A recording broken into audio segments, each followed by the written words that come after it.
Google as an AI-first company. A while ago now, Google announced that it had become an AI-first company. While that may sound like meaningless marketing babble, the truth is that this determination actually has huge potential repercussions for marketers, businesses, and SEO. Firstly, what does Google mean by this? Meet the new, smarter Google. You might think of Google as a search-first company. The first product that Google provided was a search engine, and that is still what most of us associate with the company. Traditionally, Google's search engine did not work much like an AI.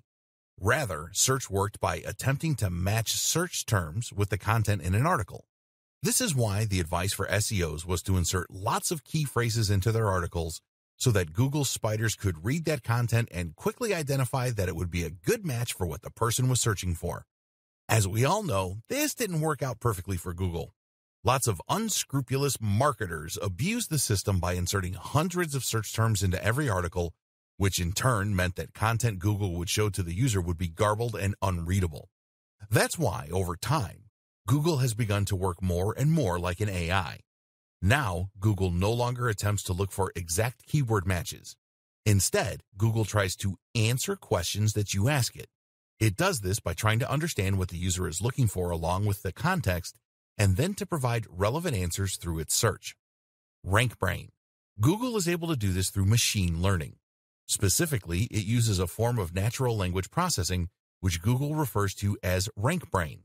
RankBrain is at least partly responsible for helping Google to cope with phrases and words that it hasn't seen before.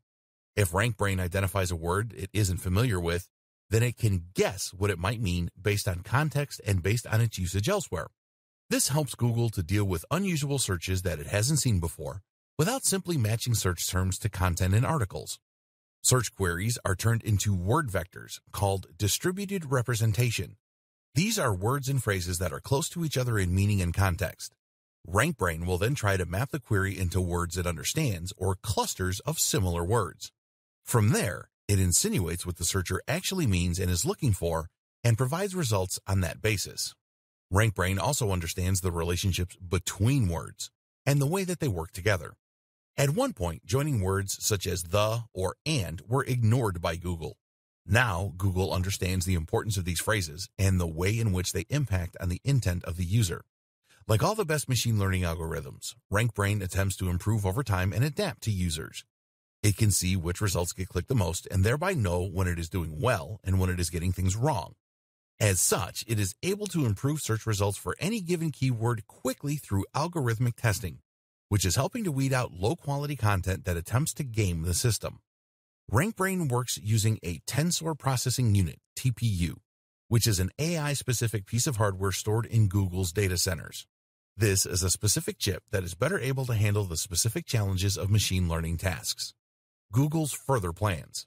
Over the past few years, Google may have seemingly diversified.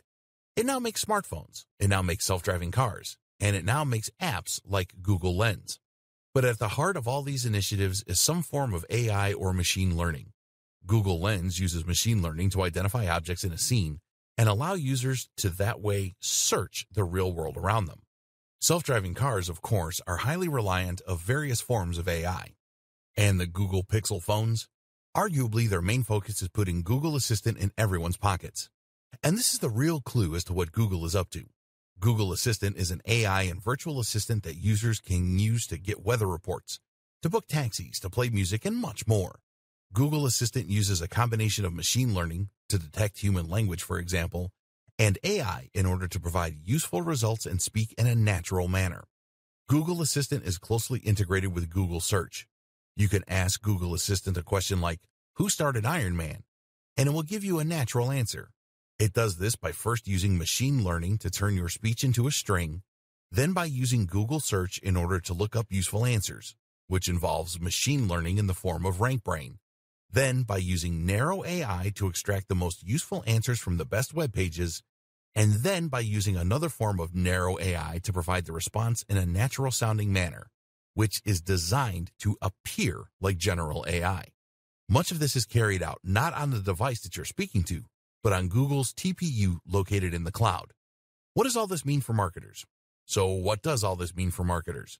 Simple. It means that Google wants to be able to understand your content and extract the most useful information. It no longer wants you to use rigid keywords, and it wants you to prepare for a more voice-driven form of search. Google is betting big on AI and machine learning. It believes that in the future, AI assistants will be huge, and it wants Google Assistant to be number one. It envisages a future where we spend less time staring at our devices and instead get the information we need by asking our phones or our Google Homes. We'll speak naturally to these devices, and they'll provide us with handy answers. Advertising. At its core, machine learning is about evolving. It's about getting more and more data to the point that it can make more accurate assertions. While face detection and images might start out poor, the system evolves and learns to the point where it becomes more accurate than a human. Imagine if you could turn that power to advertising. Imagine if you could show precisely right advertisements to precisely the right people at precisely the right times. Imagine if your advertising campaign evolved to get more and more specific, so that an increasingly large number of viewers clicked on the ads and bought your products. The longer the campaign ran, the more your profits would increase and the less you'd spend on ineffectual ads. That is precisely how programmatic advertising works, and you can start using it right now. What is programmatic advertising? Programmatic advertising campaigns allow marketers to buy native ads on a variety of publisher sites while using smart algorithms to ensure that they are targeting the right viewers at the right times, all while remaining within budget, thanks to a bidding system that allows them to compete for impressions with other advertisers. In short, these campaigns give the precision and quality of native advertising, like banner ads, while at the same time allowing for the control, adaptability, and precision that you would get with a PPC campaign. The net result is ads appearing on the sites of carefully selected publishers, but only when and if they are likely to yield the best results.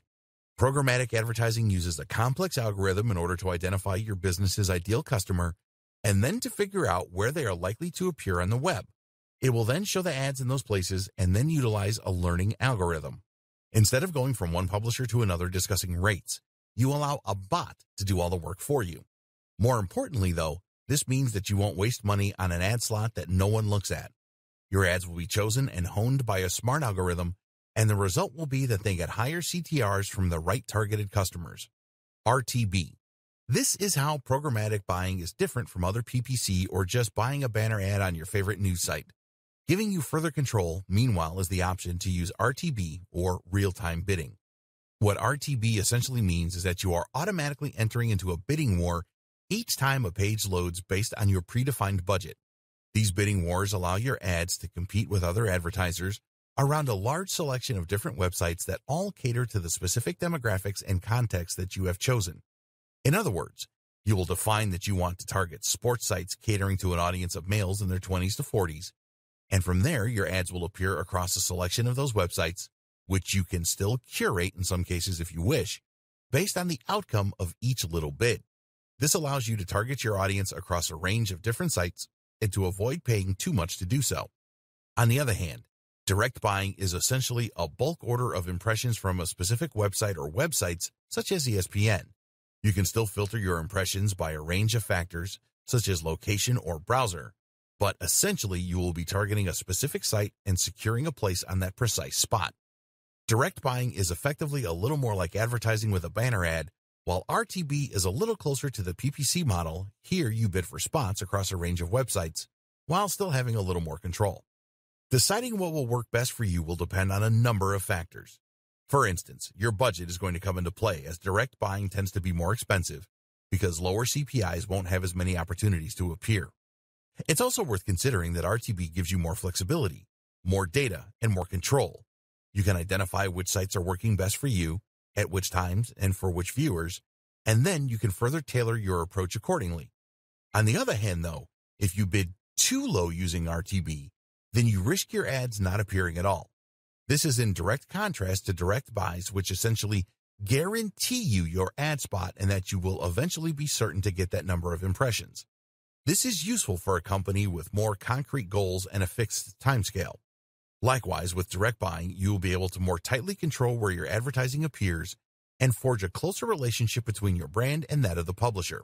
So different approaches will work for different marketers and for different purposes. Your job is to decide which works best for you, and the best way to do that may be to dip your toe in and try them out for yourself. How to be more successful with programmatic buying. Programmatic advertising has very quickly risen to prominence in the online marketing industry and is an important new tool for any business that wants to reach a bigger audience. That said, though, even the best programmatic tools are only as effective as the people controlling them, so before you get ahead of yourself, consider these 4 crucial tips to ensure your success. Don't forget the creative component. No matter how well targeted your ads are or how smart your campaign is in terms of exposure, if you haven't invested in the creative aspect, then those ads are going to fall flat. Design your ads well and test to see which designs work best. Likewise, think about your brand identity and how you can strengthen this even through ads that don't get clicked. Choose a programmatic partner who can help you with this aspect. Consider audience and context. Before choosing which publishers to work with, you need to look at the audience they are attracting as well as the context. The ideal partner will be a site that writes about topics related to yours and targets the precise same demographic you are. In some cases, though, you won't be able to find both, and thus you will need to select publishers that provide the best balance. And don't be tempted to ignore context in these situations, because studies show that the same person is far more likely to click on an ad for golf clubs when they are on a golfing website compared with a news site. More to the point, someone who wants a wedding dress is only going to want that wedding dress during a particular time in their life, and this really demonstrates the importance of context. Be willing to spend to begin with. The beauty of programmatic advertising is that you can directly manage your spending in real time to ensure you get the maximum exposure whatever your budget. However, it is highly recommended that you start out with a higher spending limit than you intend to continue with, as this will enable you to more quickly identify what works and what doesn't. Remember, you want more data, and that means you want more clicks. As you tweak your campaign in response to stats and ROI, you will get closer and closer to the optimum setup, but if you don't spend the money up front, then you won't be able to tell if your campaign is working because you won't win enough bids. Spend a little up front, and you'll save money in the long run once you settle into your groove. Make sure your ads fit in. The downside of any automated advertising campaign is that you can lose that personal touch. The benefits that come from working with a publisher to develop an advertising campaign that matches the tone and appearance of their overall site and that they will help to promote throughout their content. Unfortunately, native advertising is difficult to scale, which is why so many automatic platforms are popular. To be successful with programmatic advertising, this is something you need to consider. Your ad is targeting the right people, on the right devices in the right context. But is it the right fit for the job? This ad needs to look like a native ad in the same way that a banner ad would. Creating ads that will blend into a number of environments is one way to do this. Another is to choose a tool that allows you to select the brands you want to work with, and then to choose those that are already closely aligned with your own goals and style. Developing your AI skills using SQL. If you want to ensure you aren't left behind by developments in AI and machine learning, then it may pay to learn relevant skills that you can use to implement your own strategies. At least by understanding the tools used in AI and machine learning, you will be able to navigate these new horizons and make smarter decisions for your business. One of the key concepts to understand then is SQL. SQL stands for Structured Query Language and is a declarative language that is used to store and retrieve information from a database. If that sounds like gobbledygook, it basically provides a set of commands you can use to manipulate large data sets. SQL is crucial for data science and machine learning. It takes a number of forms, such as MySQL, SQL Server, and SQLite. Each uses a slightly different dialect to achieve the same thing: interact with relational databases. Relational databases consist of numerous tables like you see in Excel, with columns and rows. So if you had a lot of visitors to your website, you might fill out their data across rows such as name, age, contact details, etc. Pull out any given visitor, and it will bring their details up so that you're ready to call them and market to them. SQL then allows you to do things like creating whole new tables or inserting new rows, columns, or cells. You can do this with simple commands like create table and insert into. To make a new database, you first need to use a command to make it, and from there, you can then begin inserting tables like so. One of the most powerful commands is something called select, which allows you to retrieve information across one or more tables. For instance, you can use this to get the details of anyone over a certain age, like so. Group by is a command that lets you group results according to certain conditions. Cursors let us move through sets of data and make changes. While this all might seem quite simple, combined with huge amounts of data, these simple commands can yield fascinating results and be extremely useful in informing future decisions. This is essential how machine learning works. And if you ever want to work as a data scientist to employ big data solutions or machine learning applications, this is what you will need to know. Dear valued customer, would you like to discover a shortcut to learning and being ready for artificial intelligence in digital marketing? If so, pay close attention to this very limited, special offer. You will only see this once. First off, thanks so much for purchasing the guide that will teach you all the skills you need to learn and be ready for artificial intelligence in digital marketing. If you follow the step-by-step guide, you'll be heading straight to that goal. But what if you could do it even faster?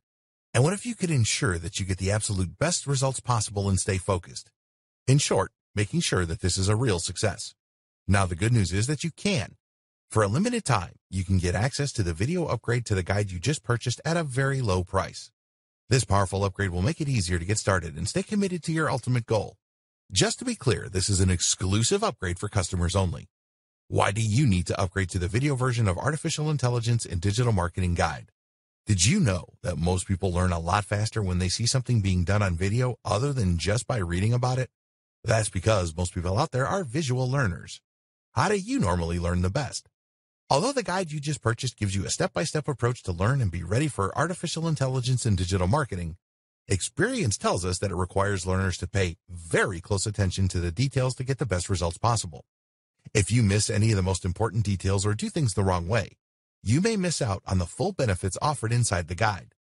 For that very reason, I've put together a video version to make it easier to get positive results quickly.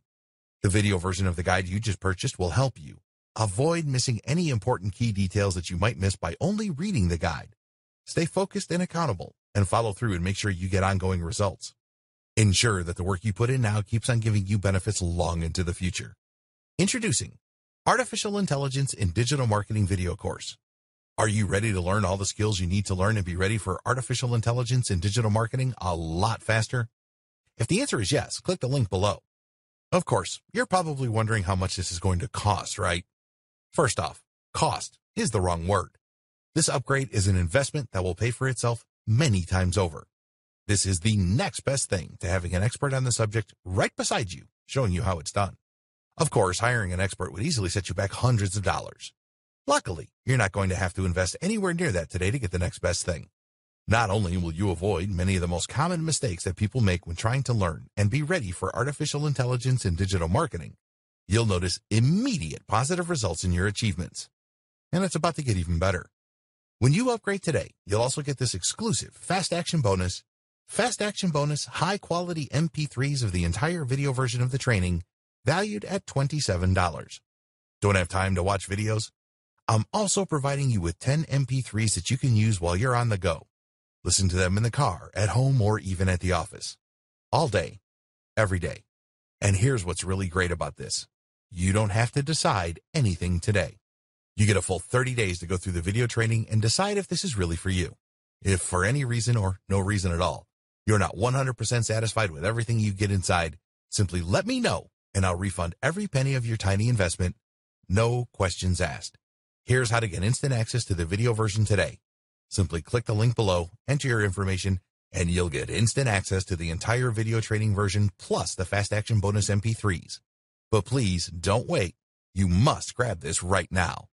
In fact, if you close this page, you may never have the opportunity to upgrade to the video version of this ever again at an investment this low. Are you ready to make things happen a lot faster?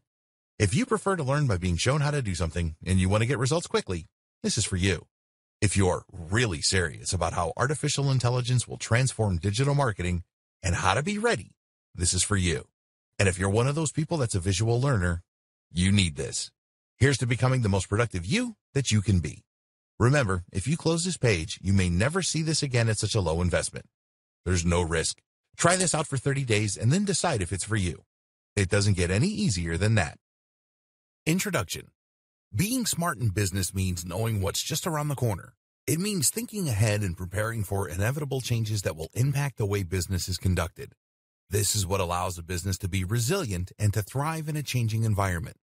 Digital marketing is no different.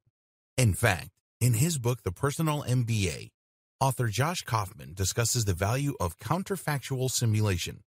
This means imagining future possibilities and then preparing for them. Let's say that you have a big business that is doing well in a specific niche. Maybe you have a company that sells a whey protein shake. The mistake that some big businesses make is to assume that they're too big to fail and to coast along as they are. But what would happen if another company came along and released a better protein shake for a fraction of the price? What if a new source of protein were to be discovered? What if a study revealed that whey protein was bad for us? Any of these things could happen and could completely shake up even the most established business. The smart company, though, will already have considered these eventualities and prepared for them. This is counterfactual simulation. It's thinking about what's just around the corner and then preparing for those possibilities. As digital marketers, that means thinking about things that could impact on the face of marketing. And one of the things that could have the biggest impact of all? Artificial intelligence. AI and machine learning have the potential to completely change the face of internet marketing, rendering many older strategies obsolete even. Only by preparing for those changes can you ensure that your websites manage to hold their position in the SERPs, that your advertising campaigns remain profitable, and that your services remain relevant. And a lot of this stuff isn't just speculation. It's happening right now. AI is already making huge waves even though you may not realize it yet. It's affecting the way that SEO works, the tools and software we use, and the way that ads are displayed. AI is able to think faster and smarter than any human, and that's especially true when it comes to internet marketing, which is a data-driven pursuit. An AI marketer can create endless amounts of content in a second, doing the work of hundreds of humans. All of that content will be perfectly catered toward the target demographic. AI will run Google. It will manage entire business models. It will run AdWords. And it will run new tools we haven't even dreamed up yet. The digital marketing singularity is just around the corner. This training will help you to prepare and explain several concepts. AI versus machine learning. How to conduct SEO now that Google is an AI-first company. Chatbots. Programmatic advertising. Big data, RankBrain, digital assistants, data science, SQL, latent semantic indexing, and the future of internet marketing. In this training, you will gain a crystal ball with which to gaze into the future of internet marketing and to ensure that you are ready for all those changes when they come. By the end, you'll be better prepared and in a better position than 99.9% of other marketers. What is AI and machine learning? Before we go further, we should first take a look at precisely what AI and machine learning actually are. These are two related but also distinct terms which often get confused. Both will impact on marketing, but in different and unique ways. AI then is artificial intelligence. That means software and hardware designed to act and appear intelligent. Such software is capable of making meaningful choices and conducting activities that we would normally consider the domain of humans. AI comes in two broad flavors. One is weak AI, which is also known as narrow AI. Weak AI is essentially a form of AI that is designed to perform a specific job. An example of this is the self-driving car. This form of AI is capable of knowing the positions of countless cars on the road and being able to respond by steering, accelerating, braking, etc. If you were to watch a self-driving car from the outside, you might think a human were driving. In that way, it does a job that would normally be considered a human role. But at the same time, you can't speak with a self-driving car and you can't ask it how it's feeling. A self-driving car would certainly not pass the Turing test. Note, the Turing test is a test designed to measure the effectiveness of an AI. If you talk to an AI on a chat app and you don't know that it isn't human, then it is considered to have passed the Turing test. Another example of weak AI is used when creating bad guys in computer games. These use programming in order to behave in a human-like manner and to provide a challenge for the player. However, the code is only useful in the context of the video game, and so it's not about to turn into Skynet anytime soon. Weak AI might not sound as exciting, but it is being used for a huge range of extremely exciting things, from helping to treat disease to improving the economy. Conversely, the type of AI that we often see in science fiction is what we know as general AI. This is AI that doesn't just have one purpose, but that is designed to do everything that a human might be able to do. So you could play a word game with this AI, ask it how it's feeling, or get it to look up something useful.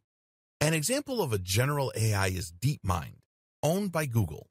DeepMind is a company that has developed a neural network that employs general learning algorithms to learn a huge range of different skills. Many AIs, such as IBM's Watson, are actually pre-programmed. That means that they work using a kind of flowchart and will answer questions with the same answer every time. On the other hand, DeepMind is apparently able to think and respond via a convolutional neural network. Certain behaviors are reinforced and encouraged, and these will begin to become more prominent. This isn't a perfect simulation of how a human brain works. Cognitive behavioral psychology teaches us the importance of having internal dialogues and models for thinking. However, it is the closest thing we currently have to a true general intelligence. Machine learning. Machine learning, on the other hand, works differently. Machine learning utilizes huge data sets in order to gain surprising and almost frightening capabilities at times. Machine learning essentially allows a piece of software to be trained. An obvious example of this would be computer vision. Computer vision describes the ability that some machines have to understand visual information. An example is Google Lens, which can tell you what you're pointing your phone's camera at, whether that's a type of flower or a product you can buy in stores. Computer vision is necessary for self-driving cars to successfully navigate their environments and is used by apps like Snapchat, which use filters to change people's faces. How do these work? By looking at thousands and thousands of pictures of every type of object. While the machine learning algorithm will never understand what it is looking at, it can look for patterns in the data, which will then be used to identify those objects in the future. For example, it might notice that faces are typically oval in shape, with a dark patch of hair on top. It then knows that if it sees an oval shape with a dark patch at the top, it's possibly looking at a face. Machine learning has huge potential in just about every field. In the future, it can be used to diagnose diseases more accurately than a human doctor, to advise on financial decisions, to identify fraudulent bank transfers, and much more. All of this has huge potential implications for internet marketing, and that's what we'll be exploring in the following videos. How to future-proof your marketing. Over the course of this training, we've examined a large number of different types of AI and machine learning in the context of digital marketing. The objective of all this has been to help you better prepare for the future. You know that you should start collecting as much data as possible right now, that you need to add schema markups to your site, that you should be using LSI, that you could benefit from a chatbot. You even know a little bit about SQL, just in case you ever decide to get involved behind the scenes. But in all likelihood, all of this is going to change a lot more before it enters the scene, and we can't really anticipate just how its impact will be felt. There are huge waves making their way through internet marketing, and the power of AI can't really be understated. Imagine, for instance, what will happen once AI that can write high-quality content becomes commonplace and commercially available. This technology already exists. AI that can write nearly as well as a human. But when it is allowed to cut loose on the web, it could potentially flood the internet with new enough content to double or triple its size in a matter of days.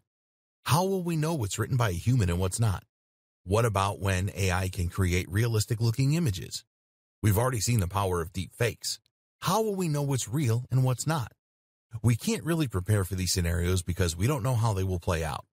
So for now, it is best to focus on what we do know. And in particular, as a marketer, that means focusing on Google's move to natural language processing and more human-like interactions. It also means that Google is going to keep getting smarter.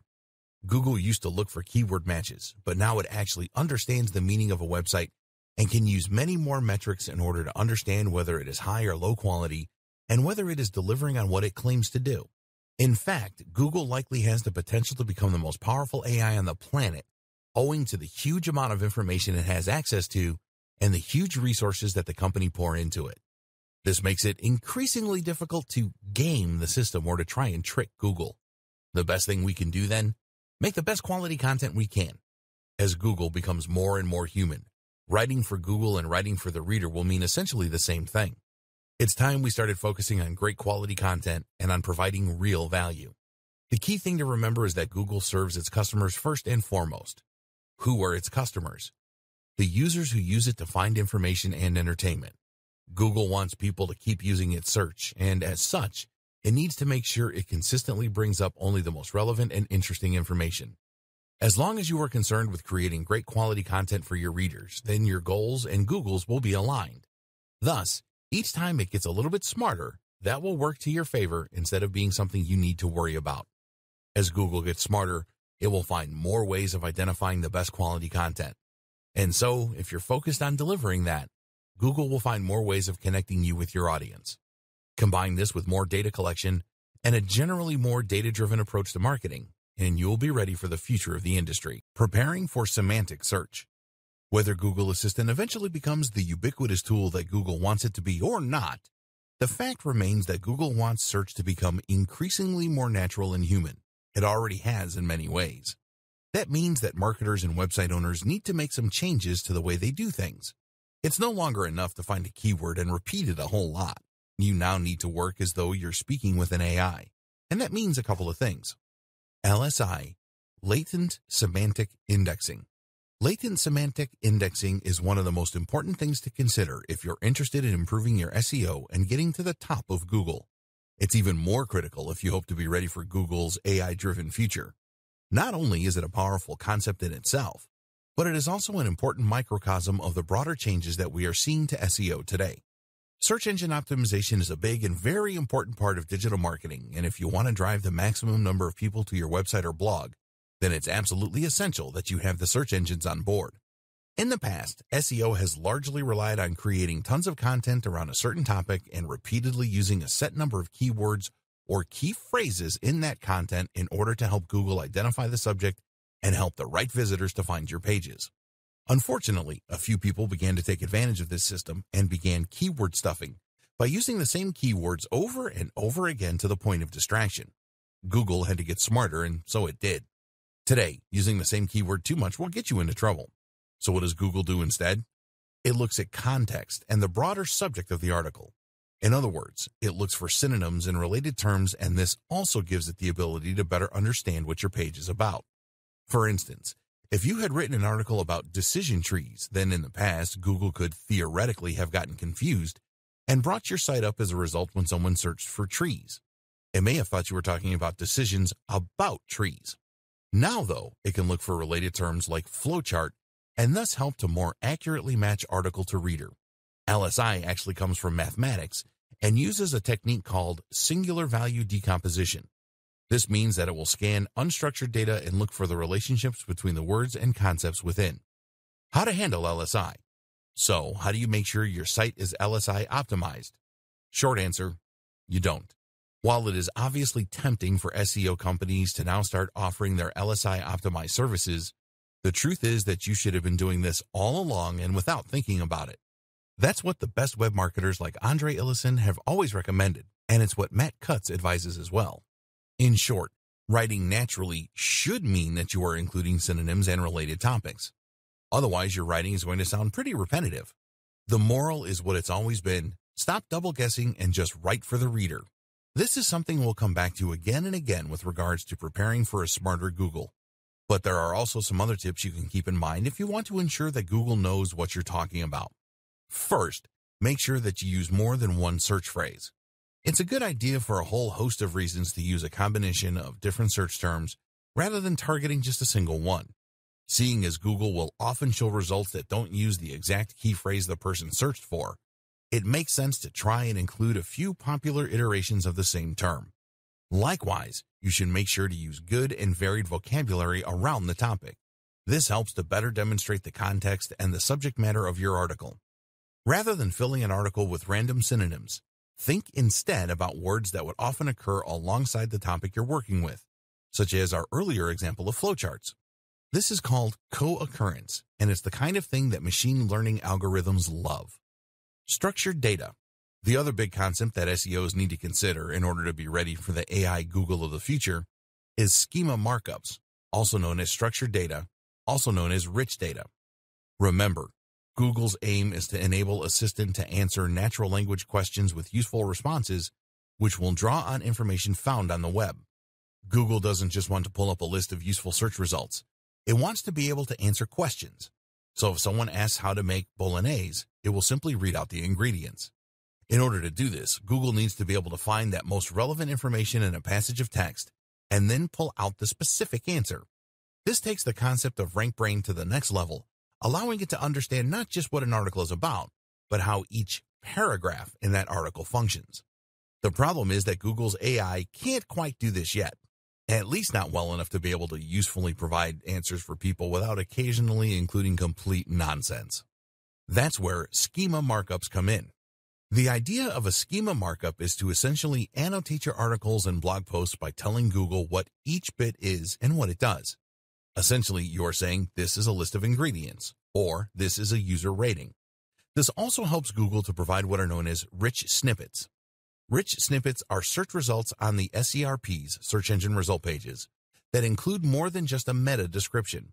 You might see a search result listed, for instance, that also includes bullet point steps, or that includes ingredients for the meal. This way, the user can see the information they're looking for without even needing to leave that website. How to use markups. Markups look a lot like HTML. Here's an example of what this might look like. That is basically telling Google that you are talking about a local business, the Candle Factory. You can also use schema to highlight product names, authors, aggregate ratings, software applications, restaurants, movies, and much more. To use this information, you can either look up the HTML code and implement it yourself, or you can use Google's handy markup helper, https://www.google.com/webmasters/markup-helper/u/0. Here you will simply share the URL of the page you want to mark up, and it will then provide you with the opportunity to create the necessary tags. There are also plugins you can use to the same end through WordPress. The good and the bad of schema markups. The savvy among you may have noticed some worrying issues with schema markups. Specifically, they encourage people not to visit your website. Let's say you have a recipes website and you included an article on cooking bolognese. You probably did this hoping that people would search for it on Google, find your website, and then visit your page in order to read about it. In doing so, they might also click on a few ads, they might buy an affiliate product, or they might just remember your brand so they come back again in the future. But if Google simply takes your key information and shares it, then there is no real incentive for them to actually visit your web page. As such, there's no chance that they will click on your ads or buy your products. They'll not even know that the information came from your website. Essentially, Google is this way using our intellectual property without any remuneration, which has upset a lot of webmasters, businesses, and marketers. So should you avoid using these features altogether? Unfortunately, that is not really an option. Remember, Google also uses markups in order to provide rich snippets. These are the more media-rich search listings, which include things like star ratings, images, bullet points, and more. These really help a web page to stand out in the SRPs and thereby ensure that more people click on that listing. And while you might not get any benefit from having Google read your ingredients out, if you don't include markup language, then it will just get that same information from one of your competitors. Google wants to use schema markups, and that means that it will likely reward those sites that do with a little SEO boost.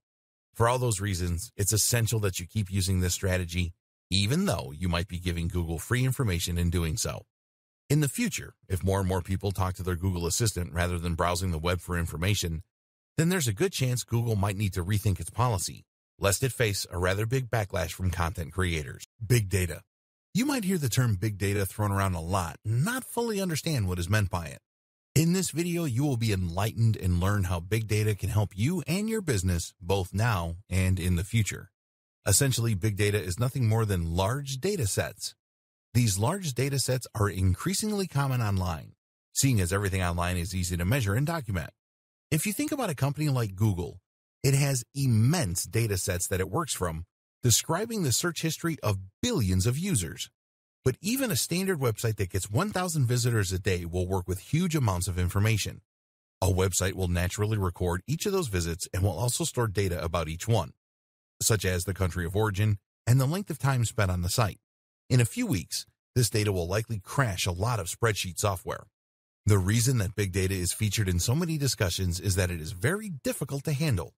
Making sense of such huge amounts of information requires a lot of smart math, while simply storing and handling that kind of data requires a lot of storage and computational power. But the potential value of big data is also absolutely huge. Big data provides patterns and insights that you simply can't get by observing a few users. This is essentially how machine learning works, by looking for patterns in massive data sets. The difference is that this is being leveraged in a slightly different way. Predictive modeling. Predictive modeling is a process that involves data mining and probability to forecast potential future outcomes. A model is created using a number of predictors. Predictors are variables that are thought to influence future results. Once data is collected for these predictors, a statistical model can be created. That might use a simple linear equation, or it might use complex neural networks. Either way, statistical analysis can then be used in order to make predictions about how things are likely to go in the future. With regards to marketing, this can help provide better customer insights, better lead scoring, campaign nurturing, upselling and cross-selling, personalized product recommendations, and more. Amazon is an example of a site that uses big data in order to provide personalized product recommendations. Amazon doesn't just use a database of items grouped together, which would be almost impossible to maintain, but rather generates data automatically from every single transaction and sale, and then looks for patterns. It will see what products tend to be bought together, there's that co-occurrence again, and can therefore use this information to show items that it thinks a user might want to buy next. Likewise, when it comes to lead scoring, big data can be immensely useful. Lead scoring means understanding which leads are likely ready to purchase and which are not. This is immensely useful information for companies that might want to send sales letters to the cross-section of their mailing list that they think will actually buy from them, rather than being put off by the amount of sales material they're receiving. Amnesty International uses segmentation and predictive modeling techniques in order to better identify the right groups to market toward.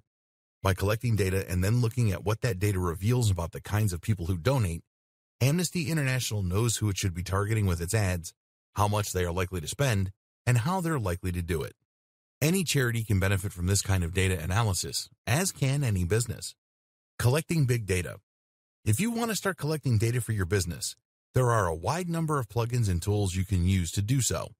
You should find that a lot of tools, such as Google Analytics, will allow you to export massive amounts of data in order to work on.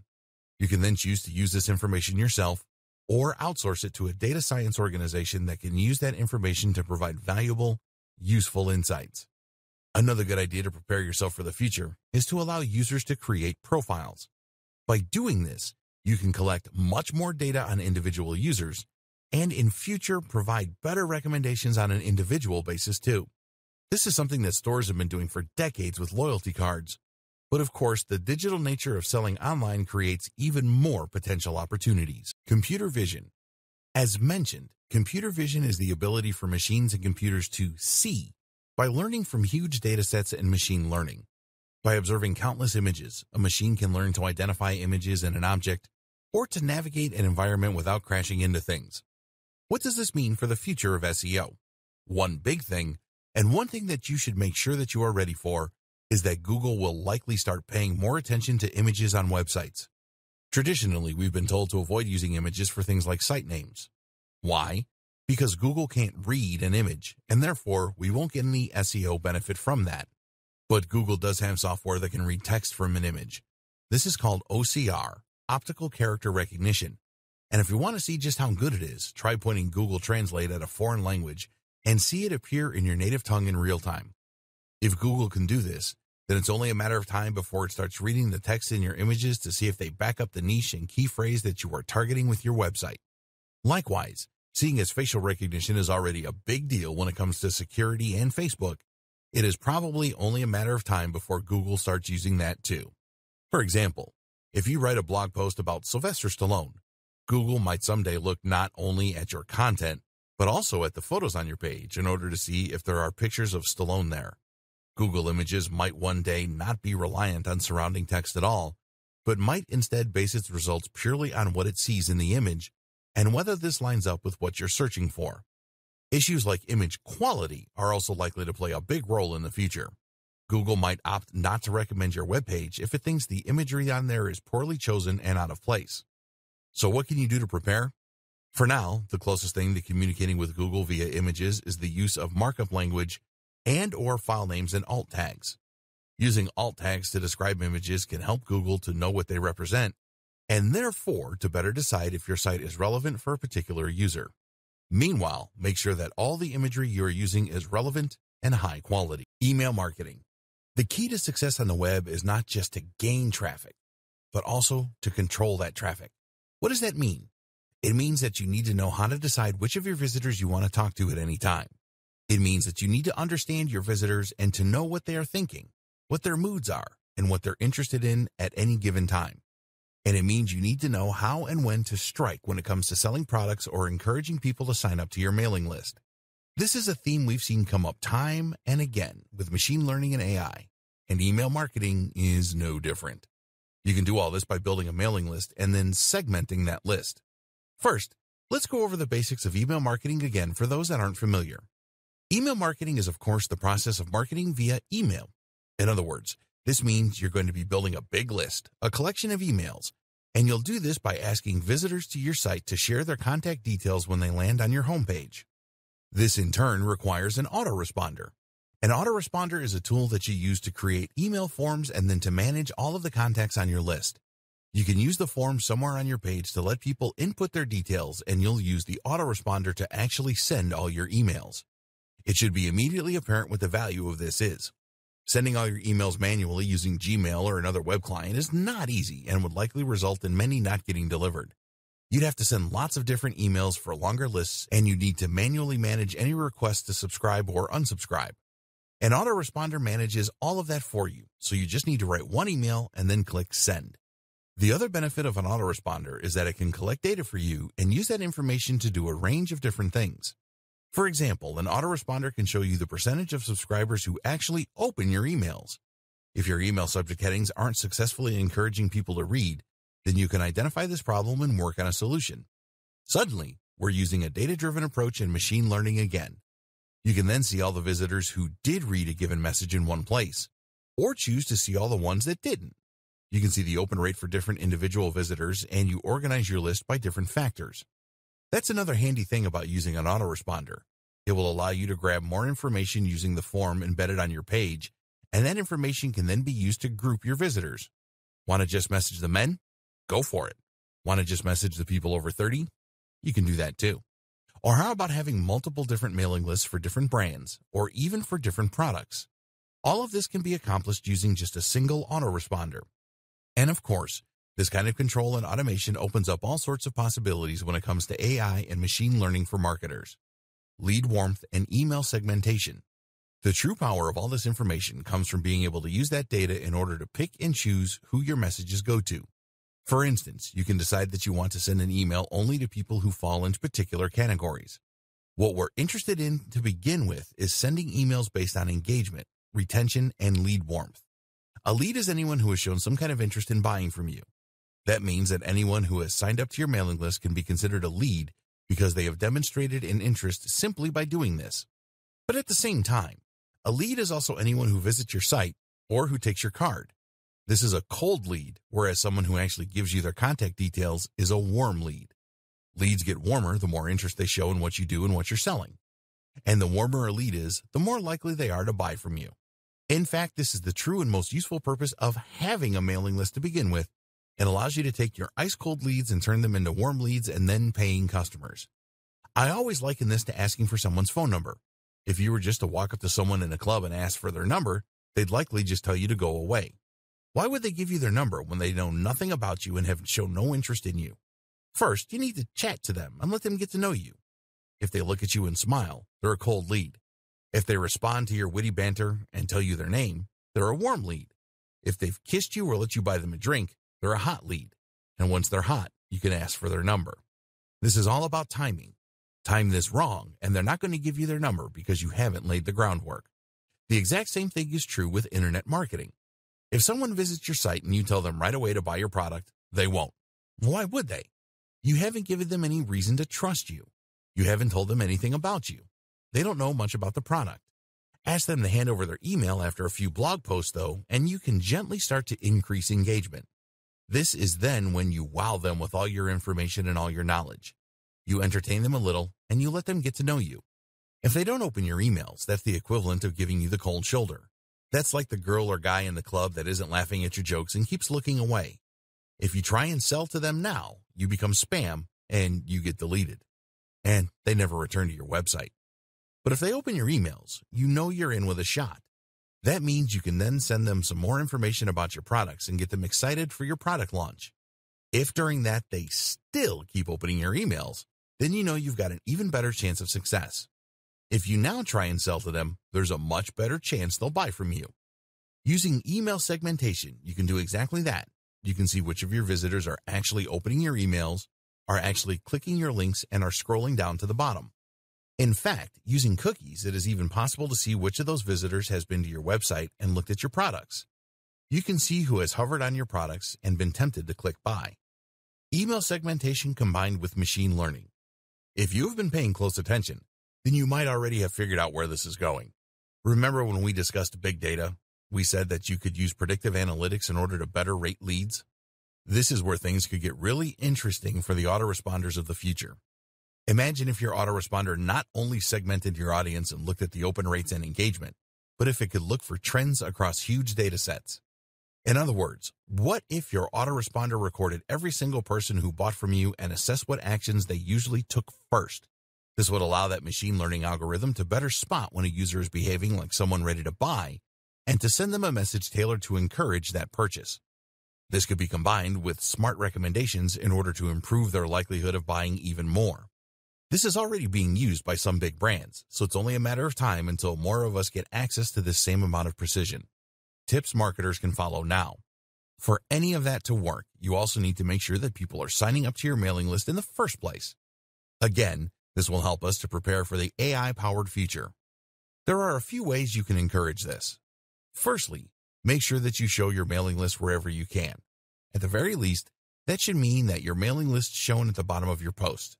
At the same time, though, you can also place this in the sidebars so that your list is visible on every page of your site. Another tip is to make sure that you draw attention to it. A mistake a lot of people make is to create their mailing list and then just hope that people see it. Far more effective is to occasionally tell people about it and to explain in your post why it's a good opportunity and why people should be excited to sign up. Here's the thing, though, you should always be honest. The aim of a mailing list is not to grow it as much as you possibly can. Instead, the aim is to grow it as much as you can with only highly targeted visitors. If your visitors have no interest in what you're offering through your list, then you will just frustrate them and effectively be spamming. Chatbots. Chatbots are an increasingly popular tool for marketers, business owners, and webmasters. So what is a chatbot? Essentially, a chatbot is a minuscule AI that will normally live on a website and will which then be able to answer questions and engage in basic conversation. Very often, chatbots are used in customer service. This way, a website can answer commonly asked questions and significantly lighten the load on its customer service team. The company can provide the support it wants to for its buyers without spending a huge amount on extra members of staff and call centers. But a chatbot can be much more than just customer support. Chatbots are just as effective in marketing and can be extremely effective at increasing sales and profits. Chatbots are particularly effective at kickstarting a sales process by welcoming visitors to a website and asking them what they're looking for. Instead of relying on UX to try and guide the visitor to the right part of the page, a chatbot can instead simply ask what they are hoping to buy and then take them to that page. What's more is that it can provide useful recommendations, perhaps informed by previous buying history, and it can reduce any concerns that users might have. Chatbots can even get information from customers by asking them their budget or what it is they're looking for. Even if they don't buy, you now understand their intent, and you can use this information to hone your marketing strategy further. Some pundits argue that in the next few years, 85% of business might be done through chatbots. So how can you get started? 80% of businesses say they want chatbots in place by 2020. Facebook chatbots. One option is to invest in a Facebook chatbot. There are plenty of sites and services online that will sell these for you. Facebook Messenger is a new frontier for a lot of small businesses. While it has crept under the radar for many marketers, the numbers speak for themselves. Facebook Messenger is currently used by over 1.2 billion people. That's 11% of the entire human population. And what makes Messenger even more powerful is that it can be embedded into your website. Over 20 million pages use messaging, and that number is growing. This provides a very simple and easy way to communicate with your visitors, to answer their queries, and to help convert traffic into sales. But you can't be available 24/7 to cater to all your visitors' needs, and this is where a chatbot comes in. This is a basic AI that can tend to your customers and help to provide a more personal experience while answering basic questions. This is a hugely powerful tool for businesses, as it means you'll no longer lose visitors that struggle to find their way around the website or to get the information they need. Imagine if customers could order food by just sending a Facebook message and then answering a few automated questions. Or what if a business could access your expert legal advice without ever needing to speak to you in person? All of this is possible in the near future. Facebook chatbots can even be proactive by sending messages to potential customers. You need to be extremely careful with this, seeing as it can be seen as spam. But if you have an automated system that's able to reach out to potential buyers at just the right time with a carefully crafted message, this can be huge for business. Other types of chatbot. Of course, not all chatbots are Facebook chatbots. There are many other ways to implement chatbots into a website, from creating them from scratch using homemade software to using them to respond to emails or SMS. Dear valued customer, would you like to discover a shortcut to learning and being ready for artificial intelligence in digital marketing? If so, pay close attention to this very limited, special offer. You will only see this once. First off, thanks so much for purchasing the guide that will teach you all the skills you need to learn and be ready for artificial intelligence in digital marketing. If you follow the step-by-step guide, you'll be heading straight to that goal. But what if you could do it even faster? And what if you could ensure that you get the absolute best results possible and stay focused? In short, making sure that this is a real success. Now, the good news is that you can. For a limited time, you can get access to the video upgrade to the guide you just purchased at a very low price. This powerful upgrade will make it easier to get started and stay committed to your ultimate goal. Just to be clear, this is an exclusive upgrade for customers only. Why do you need to upgrade to the video version of Artificial Intelligence in Digital Marketing Guide? Did you know that most people learn a lot faster when they see something being done on video other than just by reading about it? That's because most people out there are visual learners. How do you normally learn the best? Although the guide you just purchased gives you a step-by-step approach to learn and be ready for artificial intelligence in digital marketing, experience tells us that it requires learners to pay very close attention to the details to get the best results possible. If you miss any of the most important details or do things the wrong way, you may miss out on the full benefits offered inside the guide. For that very reason, I've put together a video version to make it easier to get positive results quickly. The video version of the guide you just purchased will help you avoid missing any important key details that you might miss by only reading the guide. Stay focused and accountable, and follow through and make sure you get ongoing results. Ensure that the work you put in now keeps on giving you benefits long into the future. Introducing Artificial Intelligence in Digital Marketing Video Course. Are you ready to learn all the skills you need to learn and be ready for artificial intelligence in digital marketing a lot faster? If the answer is yes, click the link below. Of course, you're probably wondering how much this is going to cost, right? First off, cost is the wrong word. This upgrade is an investment that will pay for itself many times over. This is the next best thing to having an expert on the subject right beside you, showing you how it's done. Of course, hiring an expert would easily set you back hundreds of dollars. Luckily, you're not going to have to invest anywhere near that today to get the next best thing. Not only will you avoid many of the most common mistakes that people make when trying to learn and be ready for artificial intelligence in digital marketing, you'll notice immediate positive results in your achievements. And it's about to get even better. When you upgrade today, you'll also get this exclusive Fast Action Bonus, high-quality MP3s of the entire video version of the training, valued at $27. Don't have time to watch videos? I'm also providing you with 10 MP3s that you can use while you're on the go. Listen to them in the car, at home, or even at the office. All day, every day. And here's what's really great about this. You don't have to decide anything today. You get a full 30 days to go through the video training and decide if this is really for you. If for any reason or no reason at all, you're not 100% satisfied with everything you get inside, simply let me know and I'll refund every penny of your tiny investment. No questions asked. Here's how to get instant access to the video version today. Simply click the link below, enter your information, and you'll get instant access to the entire video training version plus the Fast Action Bonus MP3s. But please don't wait. You must grab this right now. In fact, if you close this page, you may never have the opportunity to upgrade to the video version of this ever again at an investment this low. Are you ready to make things happen a lot faster? If you prefer to learn by being shown how to do something and you want to get results quickly, this is for you. If you're really serious about how artificial intelligence will transform digital marketing and how to be ready, this is for you. And if you're one of those people that's a visual learner, you need this. Here's to becoming the most productive you that you can be. Remember, if you close this page, you may never see this again at such a low investment. There's no risk. Try this out for 30 days and then decide if it's for you. It doesn't get any easier than that.